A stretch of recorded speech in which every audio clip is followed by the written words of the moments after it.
continua com a nossa programação e eu vou trazer nosso querido advogado, professor. Muito bem, Jorge Folena, estava com saudade de você, fazia tempo que a gente não trocava uma conversa, não conversava. E o tema, não é importantíssimo, essa pauta é muito importante, porque a gente vai tratar de pontos que parece que a gente está vivendo o eterno retorno. Primeiro porque a gente tem aí, né, o Elon Musk, impondo ali uma perspectiva de uma extrema-direita, que é impondo uma lógica de uma perspectiva ideológica numa base política e jurídica.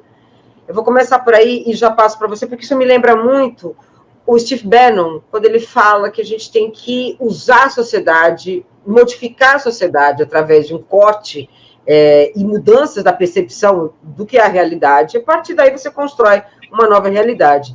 Então, quando ele diz que o STF é um problema, que o Moraes é um ditador, que o Lula, no caso o Schellenberger, que é o jornalista, né, que o Lula também sempre foi uma pessoa que desprezava a democracia, quer dizer, quando eles impõem uma narrativa para um país que viveu uma tentativa de golpe no 8 de janeiro, que está, inclusive, lidando muito bem com essa questão, que é impondo um julgamento muito preciso contra quem comete um crime contra a democracia, é sinal de que a gente tem que pensar que essa extrema-direita está tentando pontuar mundialmente o quê? Passo para você, seja bem-vindo. Obrigado, André. Boa noite. Como você falou, uma satisfação também revê-la e falar com você e com todo o seu público aqui na comunidade 247. André, olha, esse tema do Elon Musk, eu até escrevi um artigo, por acaso, no sábado, exatamente sobre isso, e publicado aí no portal 247. Olha, o primeiro ponto é o seguinte, o Elon Musk não tem que se meter em nada no Brasil. Ele não é... Primeiro que ele não é brasileiro. Segundo que ele não tem que interferir, nem ele, em nenhum país do mundo, nem ninguém, muito menos ele, interferir na soberania do Brasil. Então, começar por aí. Então, é um desrespeito por parte desse senhor, desse camarada, que é um cara desrespeitoso, um sujeito extremamente debochado, né? Uma pessoa que eu diria assim, André, uma pessoa que, de uma forma respeitosa, uma pessoa insignificante, porque ele não sabe se relacionar bem com as pessoas. Ele acha que o dinheiro dele é capaz de comprar tudo e a todos, o que não é verdade. Ele não é um semideus. Todos nós temos limite e ele também. Então, começar por aí. Então, o primeiro ponto, você levantou muitas questões logo no início, eu diria isso. Ele não pode, nem ele, nem a empresa dele, interferir na soberania do Brasil. No Brasil, quem manda somos nós, brasileiros, e nós temos autoridades que a soberania popular brasileira, entregou a essas autoridades o comando do Estado brasileiro. Então, não é ele que vai nos dizer o que temos que fazer. Outro ponto importante, André, antes de falar sobre a questão política da extrema-direita, é importante destacar o seguinte, essa ação do Elon Musk vem demonstrar uma coisa muito, muito importante. Porque, na verdade, nós estamos diante, isso tem a ver exatamente com a extrema-direita, que é a ação, né, dos neoliberais. O neoliberalismo tem como proposta fundamental a não intervenção do Estado.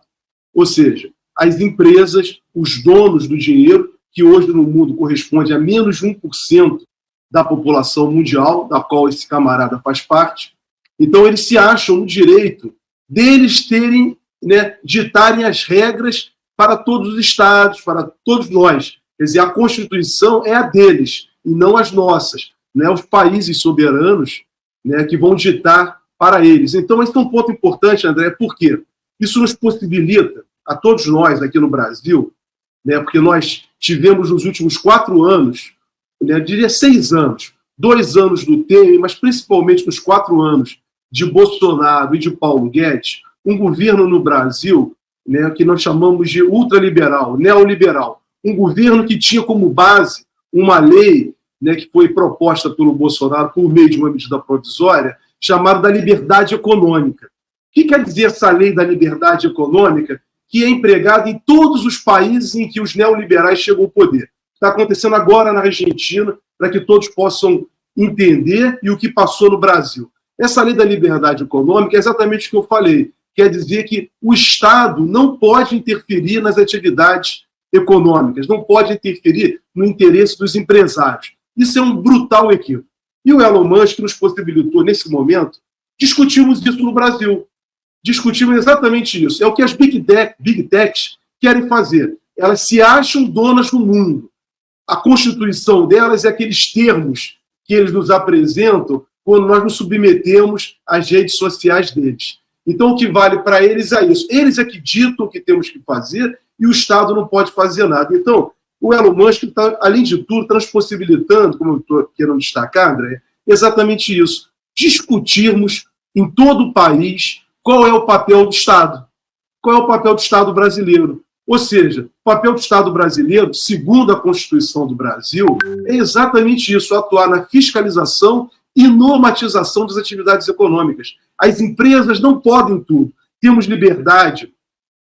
A chamada livre iniciativa é prevista na Constituição, é prevista. Porém, não é dado às empresas todo o poder que o Elon Musk acha que ele pode ter com a sua empresa X, como, por exemplo, a empresa do Zuckerberg, né, que é o do Facebook, acha que pode ter, o Google acha que pode ter, que a Amazon acha que pode ter. Não tem. Então, é papel do Estado brasileiro, né, por meio das suas instituições, regulamentar essas atividades. Isso é fundamental. E esse debate foi muito importante. O Elon Musk nos possibilitou, nesse momento, trazer esse debate. Então, quando hoje eu vi o Rodrigo Pacheco, por exemplo, presidente do Senado, dizer que as Big Techs têm que ser regulamentadas, a internet não é um território livre, já é importante. Você veja, tem o presidente do Congresso Nacional atento a respeito desse assunto. Ontem, verificamos também, por parte do governo federal, diversas autoridades a manifestar isso também, a necessidade de se regulamentar as atividades na internet. O que não pode acontecer na regulamentação da internet é que esse capital consiga, né, exatamente regulamentar em favor dele e ele ter o controle dessa autorregulamentação. Aí você veja o que as grandes empresas de comunicação social querem fazer, querem ter. Eu quero recordar, quando tivemos o governo da Dilma Rousseff, por exemplo, quando estabeleceu-se um grande debate no Brasil, em 2010, 2011, até 2012, né, do controle econômico da mídia. Mas eles distorceram, na verdade, era o controle econômico. Por quê? A Constituição brasileira proíbe o oligopólio. Então, veja, o Grupo Globo, por exemplo, ele controla toda a cadeia de produção econômica na área de comunicação. É jornal, é revista, é rádio, é televisão, né, a radiodifusão, que é rádio e televisão, e agora também a internet, por meio de plataformas na internet. Então, um só grupo controlar tudo isso, pequenas famílias controlarem tudo isso, é um desrespeito do que está na Constituição. A Constituição veda o oligopólio. Aí, quando tentou se estabelecer esse debate, o que falaram os meios de comunicação? Vem o governo da Dilma, do PT, criar censura e colocar medo nas pessoas. Olha, a censura é coisa da ditadura, dessa ditadura que nós agora rememoramos os 60 anos. Não é verdade.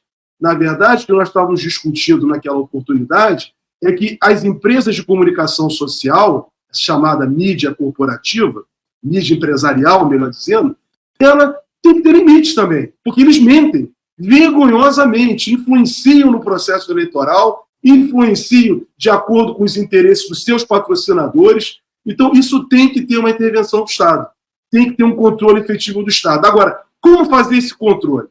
A meu juízo, André, isso é muito preocupante. Por quê? Fazer o controle como nós temos hoje por meio das agências em atividades essenciais, como, por exemplo, área de energia, área de telecomunicação, setor de águas, e que essas empresas, essas agências reguladoras são controladas pelas empresas do segmento.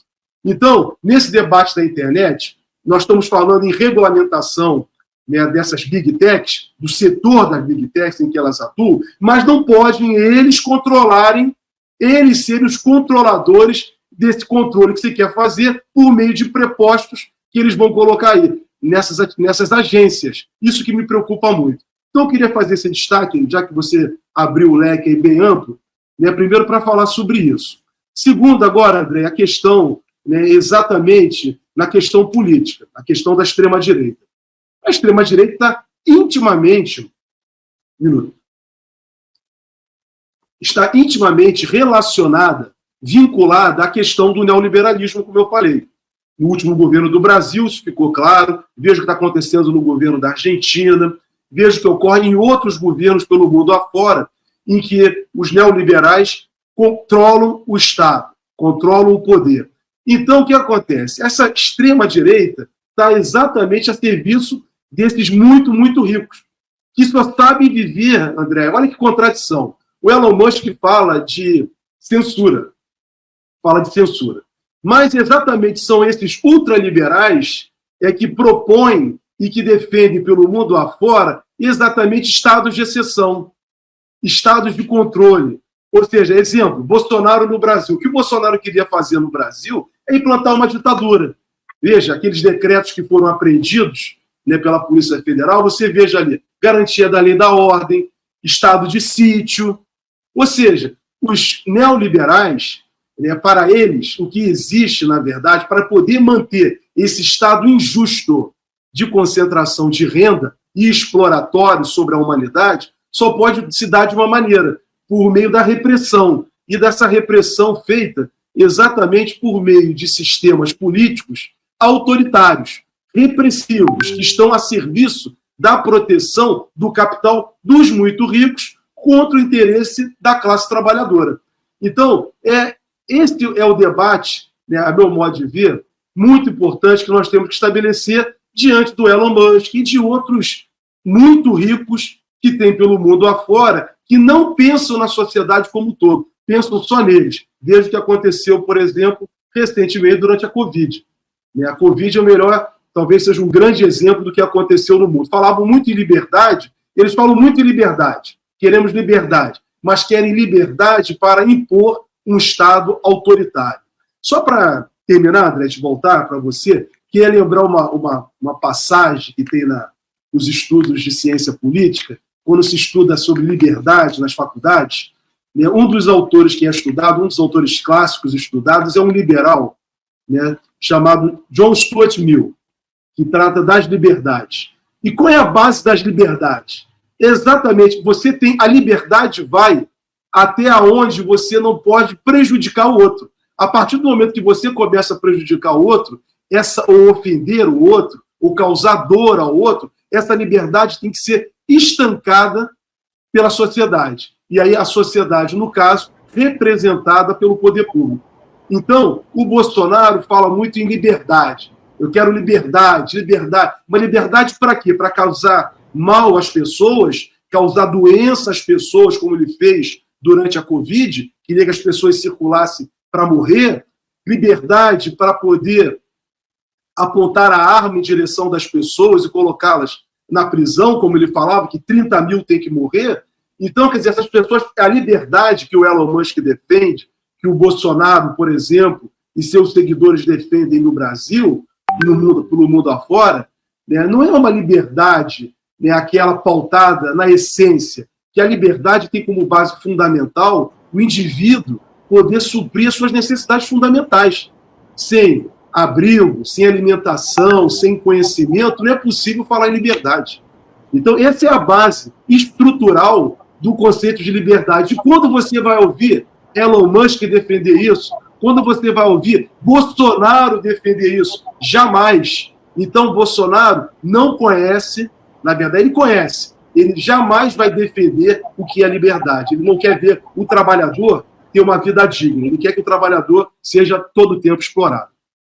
Exatamente. E aí, Folena, não tem como a gente... Porque se a gente pegar a situação da extrema-direita brasileira, da extrema-direita mundial, né? Vamos pegar não só o Brasil, mas a extrema-direita mundial. Um dos pontos é o seguinte, inclusive, o termo liberdade é muito usado por essa extrema-direita. Agora, nós temos empresas que são big techs, que são e formam opinião, porque é interessante, porque quando a gente for pensar num direito, né, um direito, por exemplo, de uma empresa estrangeira, ela tem que obedecer à norma do país que ela atua, certo? Você tem uma empresa estrangeira, no caso, que são big techs, nesse caso, que são empresas que ainda fomentam opinião, porque no caso do Facebook, na eleição de 2018, não é? O WhatsApp, em 2018, você lembra lá atrás, quando falaram lá no TSE, olha, fiquem de olho nas fake news, eles falaram, não, na próxima eleição a gente vai olhar. E na próxima eleição já foi tarde demais. Porque essas big techs também usaram, e foram as que impulsionaram as fake news como uma forma de movimentação política. E isso é muito novo dentro de uma lógica, dentro da estrutura penal. Mas é um crime. Claro. Quando a gente tem um país, Brasil, que enfrentou o 8 de janeiro, ao mesmo tempo que nós temos os Estados Unidos, que enfrentou o 6 de janeiro, e que a lei, né, a estrutura legal estadunidense vai avaliar aquilo de uma maneira, né, de forma regional, cada estado ali define uma forma, como é que vai ficar a situação do Trump, quer dizer, não é uma coisa ainda muito, enfim, não é fechada pela perspectiva de um Supremo, você tem várias outras estruturas legais que estão ali condenando o Trump. E aqui a gente tem uma condenação que tinha e estava sendo vista como um exemplo de um país que tenta combater a extrema-direita. O que essa empresa faz? Aí, no caso, o Twitter, o X, né, o Facebook, o Instagram, o WhatsApp. Quais crimes que eles estão cometendo nessa lógica, né? O mais básico. Quantos crimes eles cometem? Andréia, você tocou no ponto aí, você me fez lembrar aqui a origem, o primeiro ponto que nós tomamos conhecimento disso, que foi a fraude, né, da Inglaterra, quando a Inglaterra saiu da comunidade europeia. Exatamente. Ali foi o primeiro momento em que a humanidade se deparou no Brexit, exatamente com essa situação em que as pessoas foram induzidas, exatamente, o Facebook foi denunciado por ter exatamente direcionado as pessoas, né, induzido as pessoas, praticado uma fraude, né, naquela questão relacionada à retirada da Inglaterra da comunidade europeia. Depois que os ingleses foram ver, eles já estavam do lado de fora. Então, ali foi a primeira oportunidade que nós nos deparamos, a humanidade se deparou de uma forma clara, em que ela pôde constatar isso com mais evidência. Na eleição, você falou da eleição de 2018 no Brasil, é muito importante dizer que a empresa WhatsApp reconheceu, os seus executivos reconheceram, na época, se eu não me recordo, ainda o WhatsApp ainda não era da empresa do Zuckerberg, ainda não era do Meta, era uma outra empresa. E eles reconheceram naquela oportunidade que eles influenciaram o processo eleitoral brasileiro, influenciaram, se eu não me engano, o processo eleitoral que teve no Equador naquela oportunidade, com os disparos em massa. Aqueles disparos que foram feitos de propagandas mentirosas. Ou seja, são empresas, né, que são elas mesmas possibilitam que isso aconteça. Então, possibilitam que a fraude seja materializada, que as pessoas sejam induzidas a erro. Então, isso é muito grave, André. Então, no caso brasileiro, eu me recordo, o Tribunal Superior Eleitoral, a chapa Bolsonaro e Mourão, foi impugnada pelo Partido dos Trabalhadores sob a alegação, pedido de inelegibilidade do Bolsonaro, por impugnação, exatamente pelo uso, né, de disparos em massa, coletivos, praticados na eleição de 2018, com sucessivas mentiras. Muito bem. O Tribunal Superior Eleitoral brasileiro reconheceu no julgamento da chapa que, de fato, houve fraude.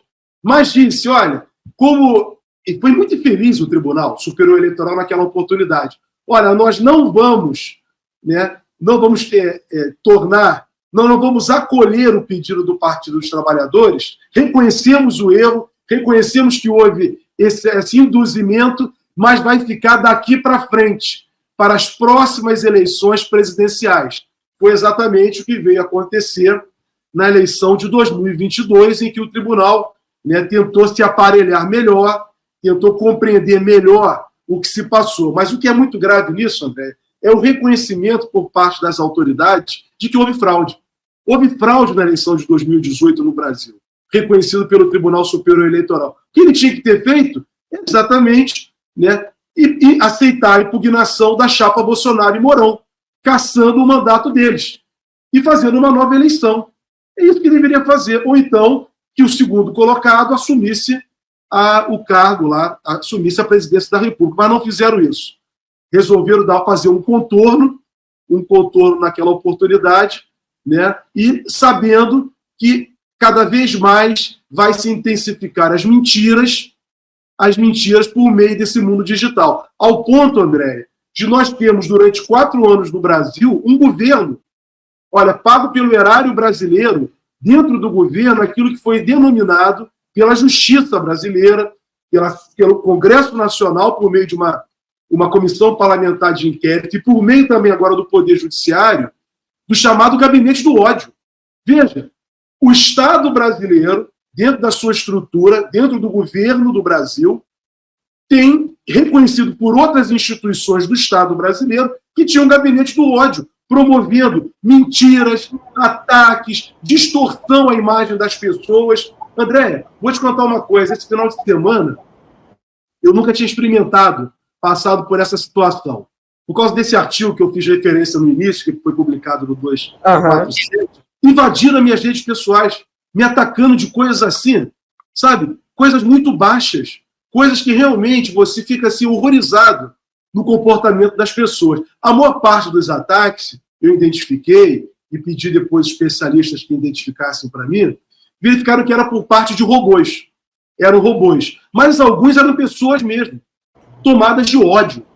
Ódio gestado exatamente que essas empresas, essas big techs, possibilitam que esse Estado aconteça. Então, você veja, de um lado, nós temos o envolvimento dessa estrutura dentro do Estado, como eu falei, dentro do governo anterior, saía de dentro do Palácio do Planalto. Tinha um gabinete, dito, aí está nos processos que estão sob investigação, o tal do Gabinete do Ódio. GDO, esse que é o nome que foi dado da sigla, Gabinete do Ódio.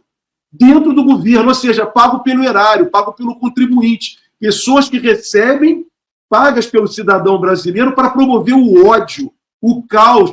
Isso, André, está em total desacordo com a Constituição do Brasil, está em total desacordo com as leis do país. Então você pergunta, Poliana, o que o direito está? Há previsão legal, está na Constituição, está em diversas leis, está no Marco Civil da Internet, está em todos os lugares que você está no Código Penal. Mas, né, o que está faltando, de fato, é que você falou, iniciarmos no Brasil, né, uma cruzada.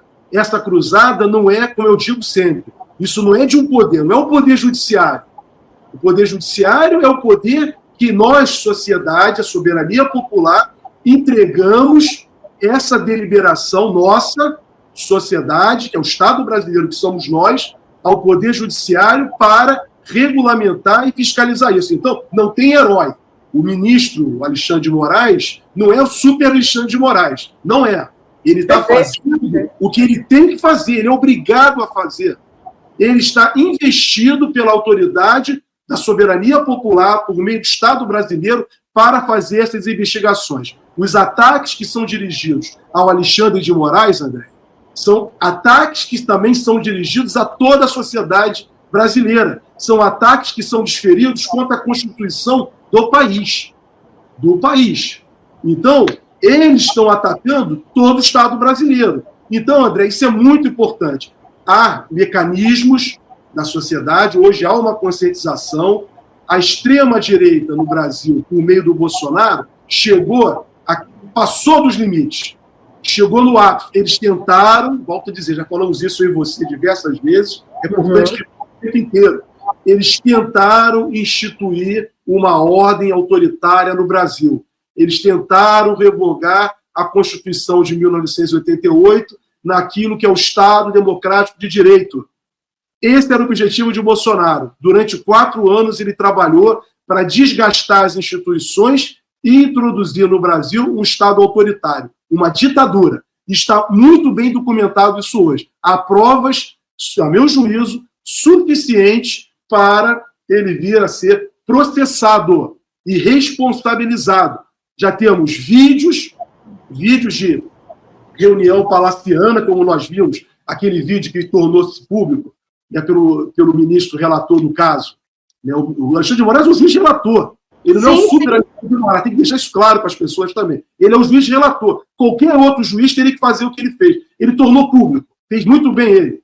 Deu publicidade para evitar, sabe o que, André? A fofoca que estava sendo alimentada também pelos meios de comunicação. Então, sim, acabou. É isso que eu quero trazer, Folena. O que faz, por exemplo, a nossa imprensa tradicional tomar esse tipo de atitude? Porque, por exemplo, aqui a gente tem aqui no nosso chat, demorou, mas sempre tem. Ele sempre aparece.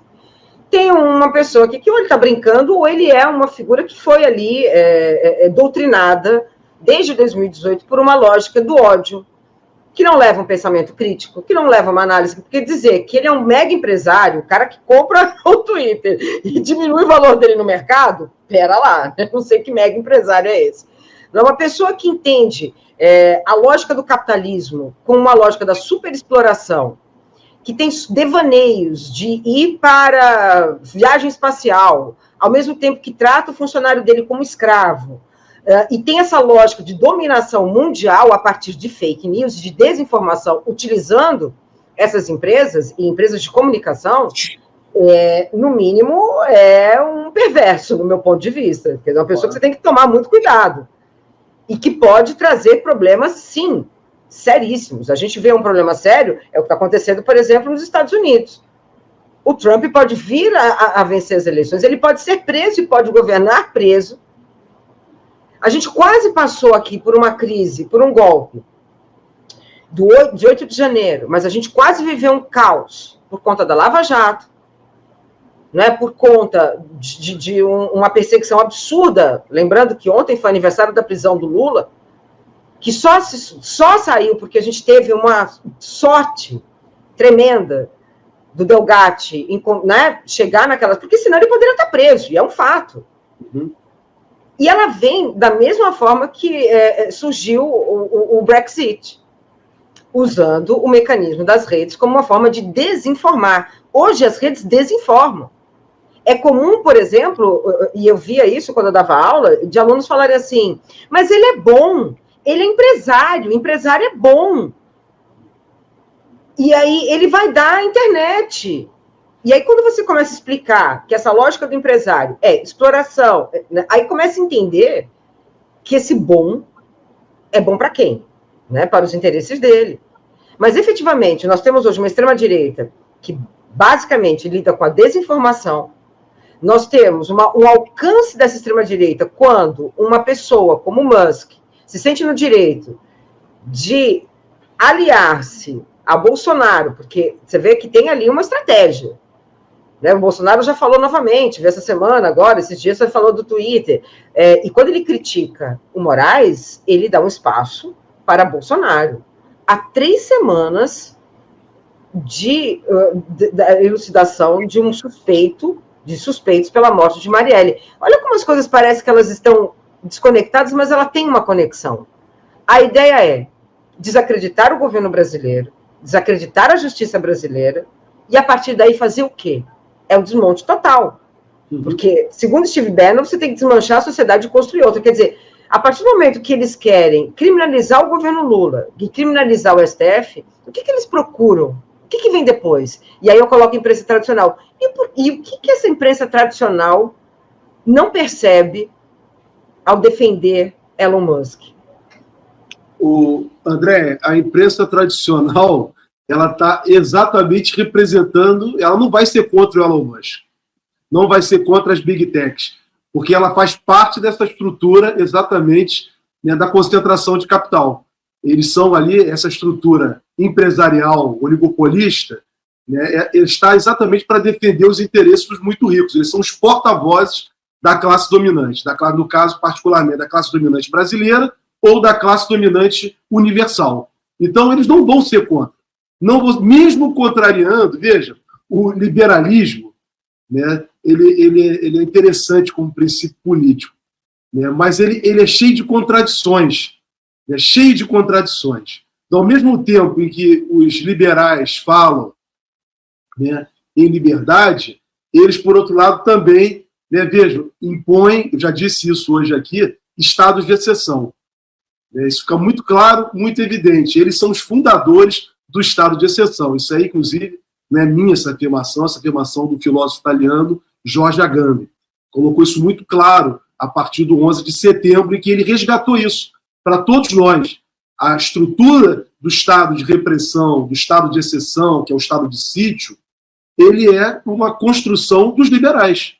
O nazismo, o fascismo, é uma construção também dos liberais. Em causa de quê? Qual é a causa? Qual é a origem?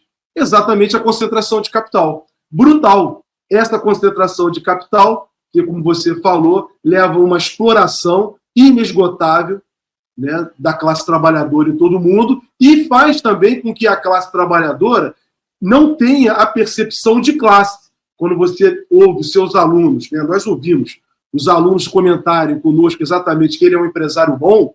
Nós até falei um dia desse aí você a questão do operário padrão, né, que o patrão, né, ele tem que rezar para o patrão dele para ele poder, né, ter o ordenado dele, aquela canção do Gonzaguinha. Então, quer dizer, essa visão, quer dizer, é tirar essa classe dominante, tirar de todos nós, da sociedade como um todo, né, a sua percepção de classe social. Então, isso é muito importante, isso é muito grave. Esse é um apagamento que é feito exatamente por essas estruturas midiáticas, seja pelos meios tradicionais e agora pelos meios mais modernos, né, utilizado pela rede mundial de computadores, que é um território, aí sim, né, na mídia tradicional, de alguma maneira, né, ainda assim, mesmo eles patrocinando, né, mentiras, né, patrocinando golpes, né, por todos os lugares do mundo, né, veja o que está acontecendo pelo mundo afora, veja o que está acontecendo agora em Gaza, por exemplo, que aconteceu no Brasil, como você falou, o impeachment, indevido impeachment da presidenta Dilma. Quem estava por trás disso? Né? A prisão do presidente Lula, a elevação, né, equivocada da Operação Lava Jato, né, criando a figura mítica, indevida, e que não era mito nenhum, de Sérgio Moro e Dallagnol, nós estamos vendo hoje aí, são pessoas extremamente frágeis, homens frágeis, né, incapacitados, inclusive, de conduzir, de serem líderes efetivos, e gerando também, né, um pária, uma pessoa muito ruim, né, uma pessoa que nunca produziu nada, que é o ex-presidente da República. Ficou 30 anos no parlamento brasileiro, sem nada a produzir.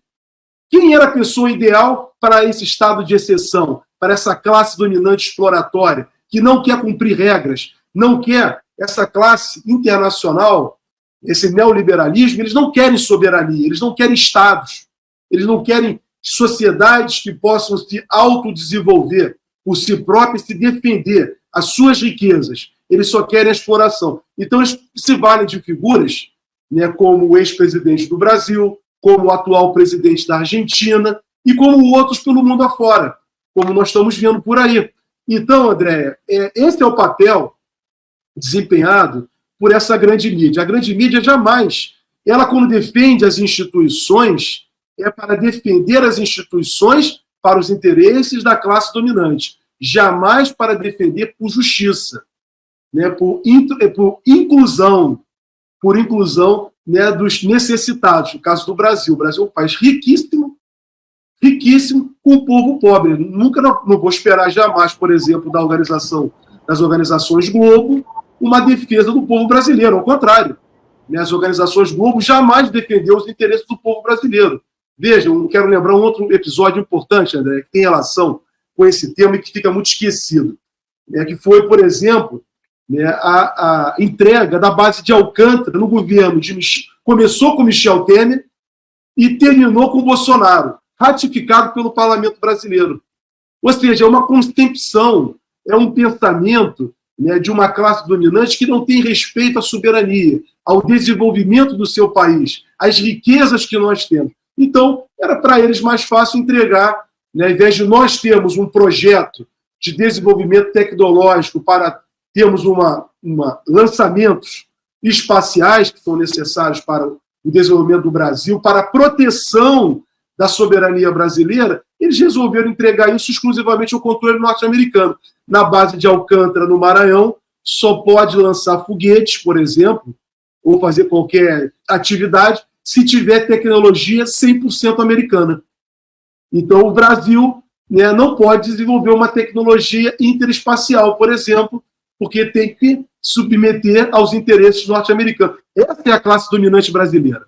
É uma classe dominante que não tem compromisso com o país, não tem compromisso nem com ela própria. Isso é muito ruim, André. Então, possibilita que pessoas como esse camarada Elon Musk possa ter vindo ao Brasil no governo do Bolsonaro e ter sido recebido com um tapete vermelho por Bolsonaro. Ele exigiu que o Bolsonaro é tão capacho, que ele exigiu que o Bolsonaro fosse para um hotel no interior de São Paulo, estar com ele. Ele não foi no Palácio do Planalto, não. Ele exigiu que o presidente fosse e o presidente foi. Então, quer dizer, são pessoas, uma visão colonial. Bolsonaro não tem solução para os problemas. André, se você me permite, com relação à questão do Bolsonaro, você falou agora que ele tem se manifestado em defesa do Elon Musk.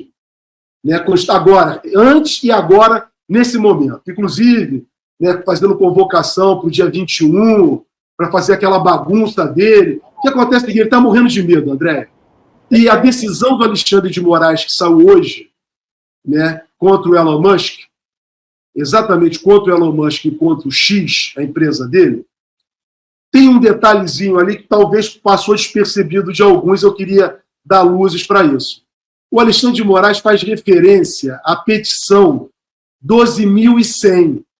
Essa petição, 12.000, ele faz referência a alguns inquérito, por exemplo, do Gabinete do Ódio, essas fake news, está tudo no Supremo Tribunal Federal, e ele também fez referência à petição 12.100. Essa petição 12.100 foi a decisão judicial que trouxe o Bolsonaro, pela primeira vez, colocou o Bolsonaro sob investigação policial, com a ratificação do Poder Judiciário por meio da decisão. Essa decisão foi feita, essa petição 12.100 foi apresentada pela Polícia Federal, ratificada por um parecer do Ministério Público Federal, e a decisão do Alexandre de Moraes, que foi no dia, se eu não me engano, 26 de janeiro desse ano, e que só foi produzir efeitos no dia 8 de fevereiro. No dia 28, veja, foi um domingo, pode pegar no calendário aí se eu não estou enganado, o Bolsonaro já sabia dessa decisão do dia 26, foi sexta-feira, 27 foi sábado. Ele fez aquela super live, fez a tal da super live. No dia seguinte, a Polícia Federal não estava atrás dele, não. Estava atrás do Calucho, do filho dele. Aí eles saíram correndo de madrugada, com os barcos lá para a visão que foram pescar, que a Polícia Federal foi lá em Angra dos Reis. Muito bem. Chegou em fevereiro, o Bolsonaro foi, pela primeira vez, tomado, né, um indício de uma investigação contra o Bolsonaro, que é o que está acontecendo. Ele, Braga Neto, Heleno, comandante da Marinha, Anderson, o Anderson já estava, mas um montão de gente, inclusive Bolsonaro está sob medidas cautelares, diversas medidas cautelares de natureza processual penal. Por exemplo, a apreensão do passaporte dele é uma medida cautelar, uma medida preventiva para que ele não fuja porque ele está sob investigação, não é a prisão dele ainda. Aí ele se escondeu lá na Embaixada da Hungria. Muito bem. Se escondeu na Embaixada da Hungria. Alguém liberou a estada dele na Embaixada da Hungria para o New York Times, que divulgou, né, fez aquela divulgação, todos nós tomamos conhecimento. Ele foi para a Embaixada da Hungria exatamente no Carnaval. Exatamente no Carnaval. Veja, olha como as coisas estão. Hoje o Alexandre de Moraes, contra o Elon Musk, fez referência a essa petição 12.100. Essa decisão está disponível aí, todo mundo tem acesso, está na página do Supremo Tribunal Federal, vários blogs colocaram, vários portais, eu acho que o 247 deve ter colocado também. É pegar e ler. Aí vai ver, ali, nessa petição 12.100, o Alexandre de Moraes já está vinculando o Elon Musk ao Bolsonaro. E muito provavelmente essas falas de Bolsonaro recentes, como ele falou semana passada, que ele só vai ser preso ele, para ser preso, ele vai matar alguém. Ele falou isso. Já era motivo para ele estar preso. Preventivamente, porque isso é ameaça, inclusive é um atentado à ordem pública. A ordem pública, né? Porque é um policial federal que vai prender. Exatamente. Ele já, foi o que o Roberto Jefferson fez. Ele já está dizendo que vai fazer isso se ele tem uma ordem de prisão contra ele. E agora esse falatório todo do Elon Musk e dele também. Ou seja, André, o cerco está fechando para o Bolsonaro. Mais dia, menos dia, sabe? O Alexandre de Moraes, não vou dizer o Alexandre de Moraes, o aparelho de justiça brasileiro, nessa investigação, que é muito séria, como você bem destacou, está caminhando de tal forma que está estrangulando esses agentes. Braga Neto, Bolsonaro, Heleno, todos eles já há provas suficientes. Os comandantes do Exército e da Aeronáutica já prestaram o seu testemunho, eles são testemunhas. São testemunhas nesse momento, já prestaram testemunho. Tentaram desqualificar a delação do Mauro Cid, estão tentando fazer. Então é todo um trabalho orquestrado para tentar salvar Bolsonaro. Mas as instituições brasileiras até aqui, André, têm se mostrado firmes, estão fazendo a investigação com toda a cautela necessária. Veja que nós já tivemos a CPMI dos atos do 8 de janeiro, que levantou muita coisa e mandou lá para a Polícia Federal, para o Ministério Público. Independentemente disso, a Polícia Federal, o Ministério Público estão fazendo as investigações. Então, tudo isso, e veja, o que o Alexandre de Moraes falou para o Elon Musk hoje? Você está praticando desobediência e está obstruindo a justiça. Vai estar no inquérito. E mais, você também tem um terceiro delito contra você, Elon Musk, que está participando de uma organização criminosa. Quem é o chefe da organização criminosa no Brasil, segundo as investigações em curso? Exatamente quem estava na presidência da República no governo anterior. Esse é o encaminhamento. Então, hoje, mais uma vez, por mais uma decisão judicial, as coisas estão começando a ficar cada vez mais claras. Vai chegar um momento, Bolsonaro... muitos dizem assim, muitos analistas, né, da área do direito, dizem, talvez não seja a hora de prender o Bolsonaro, alguns dizem, é hora de prender. Quem vai saber o momento certo para prender Bolsonaro vai ser as autoridades policiais, o Ministério Público e o juiz relator. Eles é que vão saber. E eles têm a condução disso. Eu estou vendo neles, sinceramente, quando é para criticar essa turma, André, eu sou o primeiro a bater neles.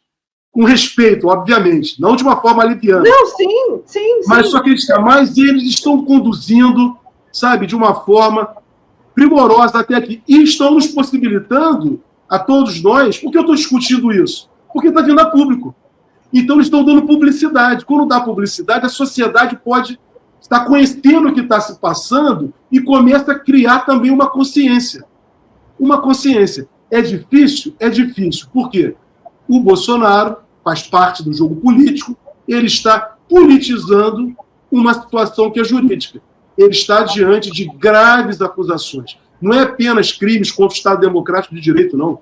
São crimes, né, relacionados a patrimônio público, relacionados, né, não só a joias, relacionados ao uso, né, daquelas motocicletas de dinheiro, né, mortes de pessoas da Covid.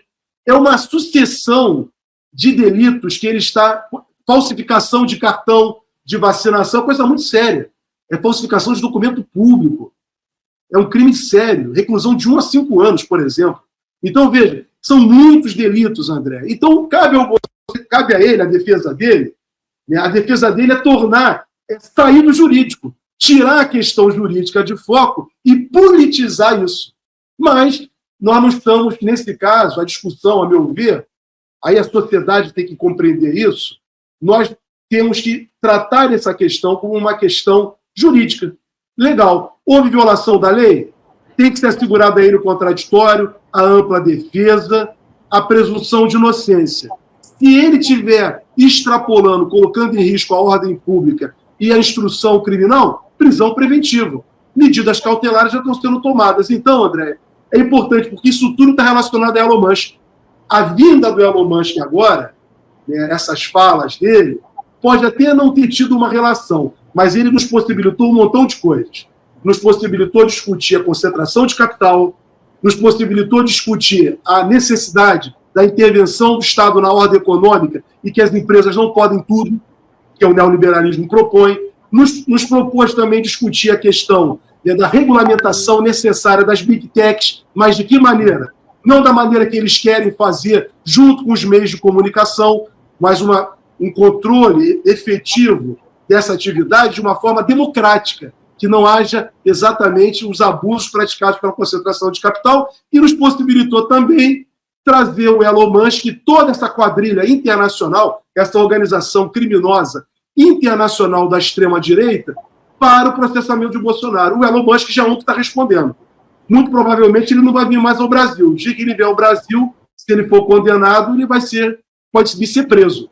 Então, veja, isso está sendo bom, André. Isso não é ruim, não. É assim que vamos perspectiva, depois dos 60 anos do golpe de 64, 85, que o Bolsonaro era um dos maiores defensores, junto com a sua turma, está sendo agora processado. Então, isso tudo é muito bom para todos nós.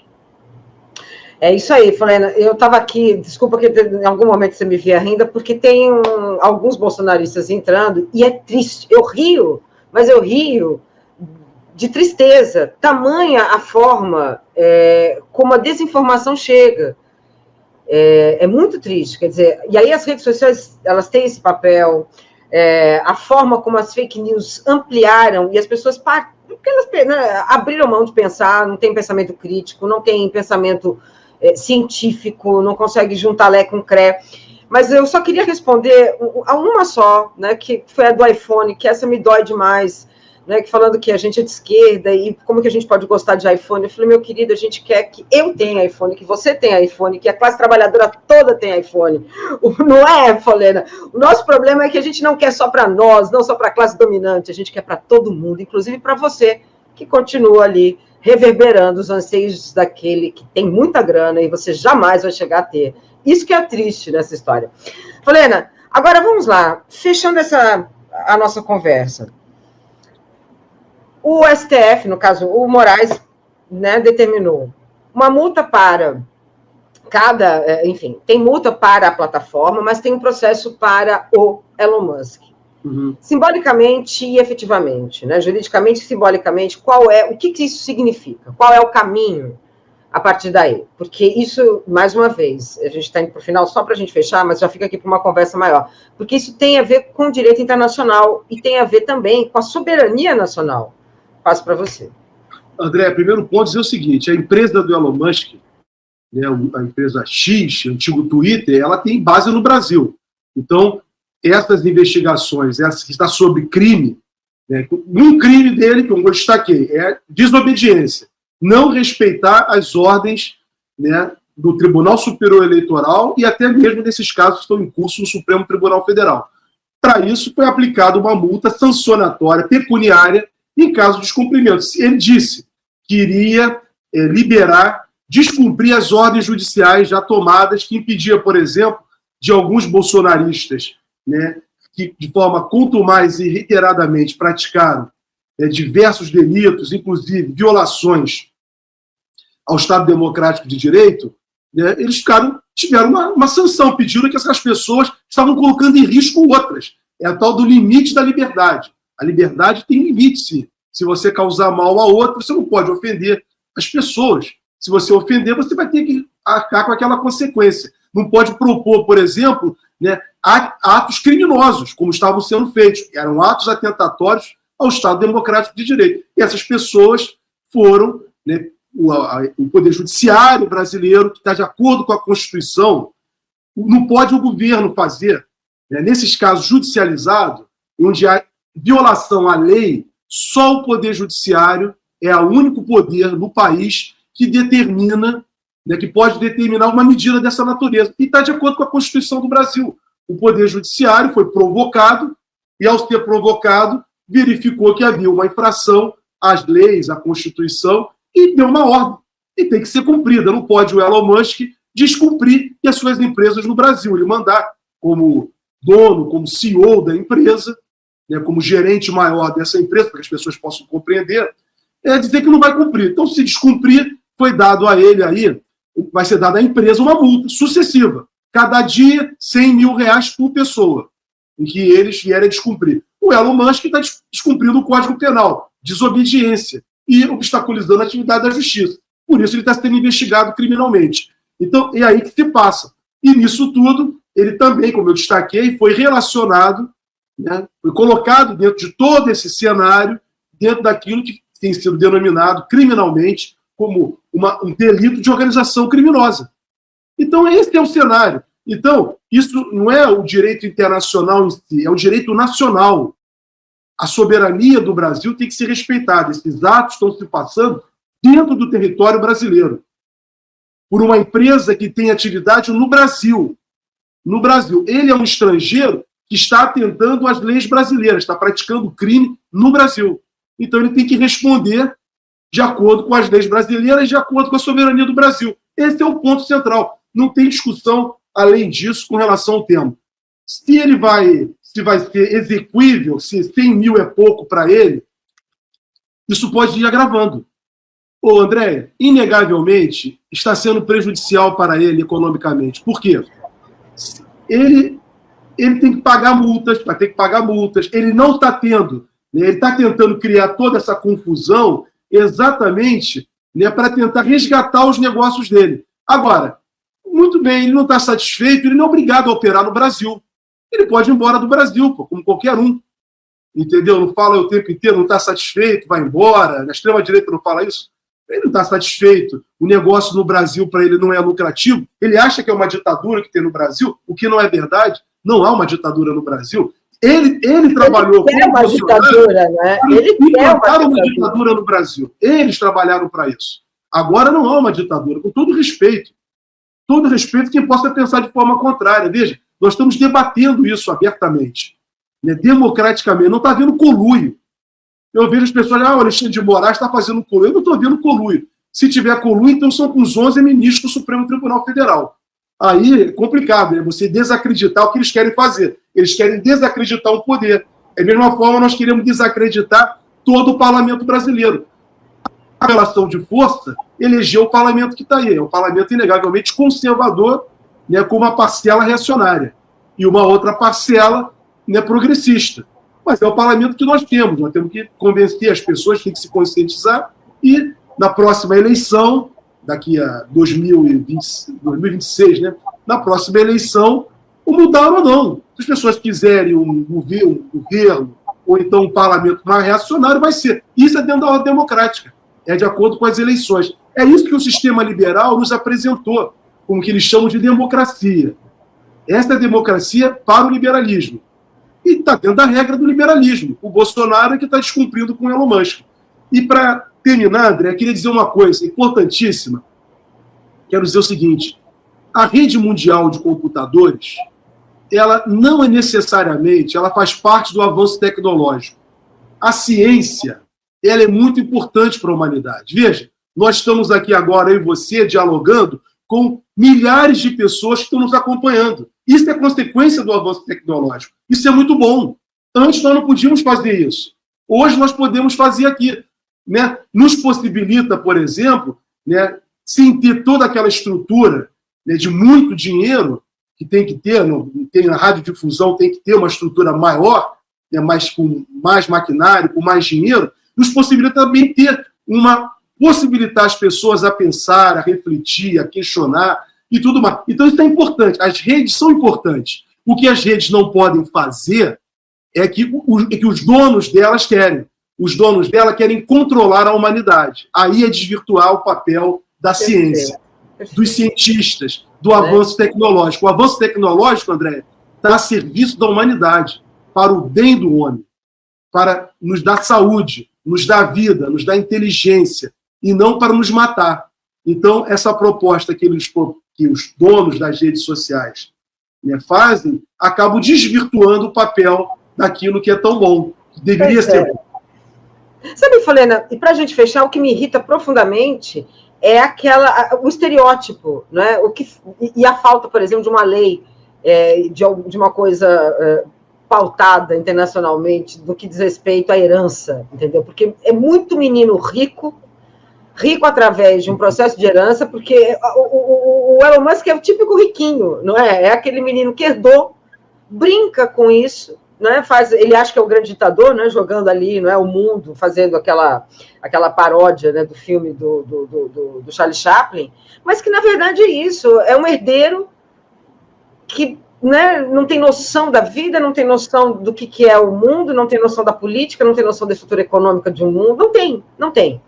E ele vive, né, dentro de uma caixinha em que só pensa em lucro, e nesse caso, agora, em dominar o mundo, né? Porque agora, numa boa, para a gente fechar, essa dominação do mundo ali é perigosa, mas ainda bem que é muito Pink Cérebro. Não sei se você lembra desse desenho, mas é muito Pink Cérebro. Ainda bem que eles são pinks, né? Tomara que a gente sempre continue vendo eles como pinks, porque é muito golpismo, mas é muita incompetência também. Helena, eu passo para você se despedir, já lembrando o pessoal correr para o 22 horas que está começando, e já deixo aqui um convite para você voltar. André, obrigado pelo convite, obrigado por essa conversa com você. Nós podemos aqui, né, tratar de um tema que de repente poderia ser pequenininho, mas a gente viu que ele é bem amplo. E termino saudando você.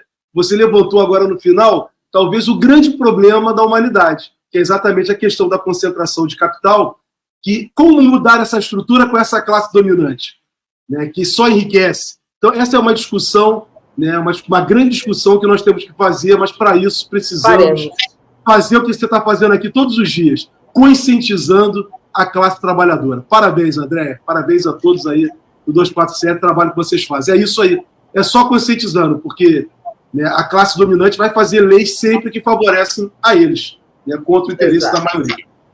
Muito bem. Helena, agradeço demais a sua presença, agradeço a todas as pessoas que estão aqui com a gente, peço para vocês continuarem. 22 horas começou o Ricardo Neguton e eu volto amanhã às 17h50. Muitíssimo obrigada, boa noite e até a próxima. Vamos falar sobre isso sim. Até mais. Tchau, tchau.